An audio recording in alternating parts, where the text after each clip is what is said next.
اور ابھی آپ کو یہ بتائیں کہ IMF نے حکومت سے آئندہ مالی سال کے بجٹ سے قبل ٹیکس نظام آسان بنانے کا مطالبہ کر دیا ہے۔ IMF نے ٹیکس نظام آسان بنانے کی حکمت عملی مئی 2026 تک جاری کرنے کی سفارش کی ہے۔ مختلف شعبوں کو دی جانے والی ٹیکس استثناء کم کرنے، خصوصی رجیمز، بھاری ود ہولڈنگ اور ایڈوانس ٹیکسز کم کرنے کی سفارش بھی کی ہے۔ طاہر شرانی سے اس بارے میں تفصیلات لیں گے۔ طاہر، اپڈیٹ کیجیے گا۔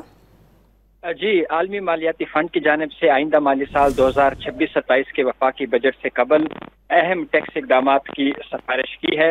IMF کی جانب سے مطالبہ کیا گیا ہے کہ پاکستان ٹیکس نظام کو آسان بنانے کی جو حکمت عملی ہے وہ وضع کرے اور مئی 2026 تک اس کو جاری کیا جائے، جس میں مختلف شعبوں کو دی جانے والے ٹیکس استثناء کو کم کرنے، خصوصی رجیمز، بھاری ود ہولڈنگ اور ایڈوانس ٹیکسز کو کم کرنے کی سفارشات شامل ہیں۔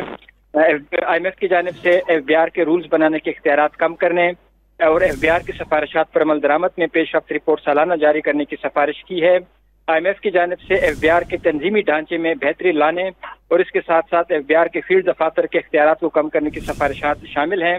IMF کی جانب سے FBR کی جو آپریشنز کا احتساب ہے اس کو بڑھانے کی سفارش کی ہے اور اس سے متعلق فرال سے متعلق آڈٹ فنڈنگ ہے وہ 1 سال کے اندر کرنے کی سفارش کی گئی ہے۔ جی، طاہر شرانی اپڈیٹ کر رہے تھے، بہت شکریہ آپ کا۔